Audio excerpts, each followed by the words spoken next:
हाय दोस्तों, ये कहानी है व्यवहार की जो हमारे लिए बहुत ज़रूरी है।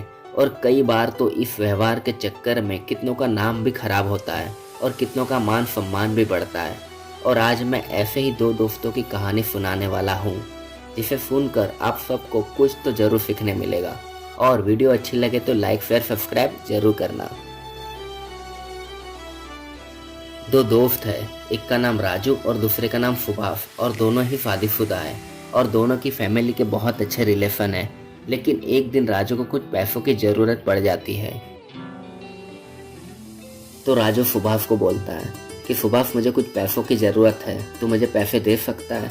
फिर सुभाष राजू को तुरंत पैसे दे देता है और ये बात सुभाष की वाइफ को भी पता रहती है और राजू की वाइफ को भी। और कुछ दिनों के बाद राजू की वाइफ सब्जी लेने बाजार जाती है।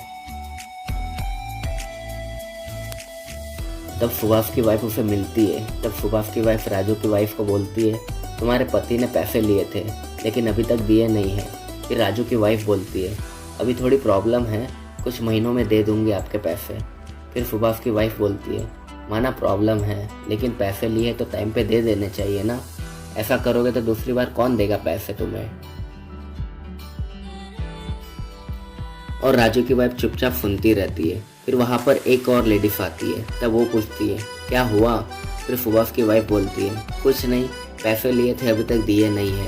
फिर वो लेडीज बोलती है, इन जैसे लोगों की वजह से कोई किसी को पैसे जल्दी देता नहीं है।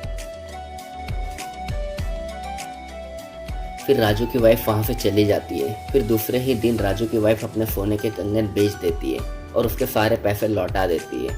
लेकिन फिर भी सुभाष की वाइफ राजू और उसकी वाइफ को सुनाती रहती है या फिर हर किसी को बोलती रहती है कि इन्होंने पैसे लिए थे और इतने महीने के बाद दिए।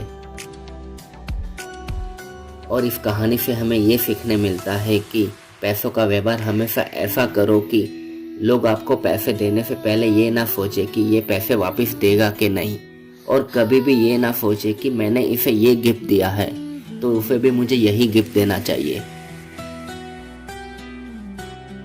और आप कभी भी किसी से पैसे लेते हो तो उसे टाइम पर वापस कर दो, क्योंकि जैसे आग लगती है और उसका धुआं चारों ओर फैल जाता है, उसी तरह लोग आपका नाम चारों ओर फैला देते हैं कि ये इंसान ऐसा है।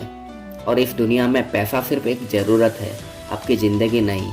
और आपके इस दुनिया से जाने के बाद सिर्फ आपका नाम और आपका व्यवहार और आपका स्वभाव याद रखेंगे लोग। स्वयं विचार कीजिए। जय श्री कृष्ण।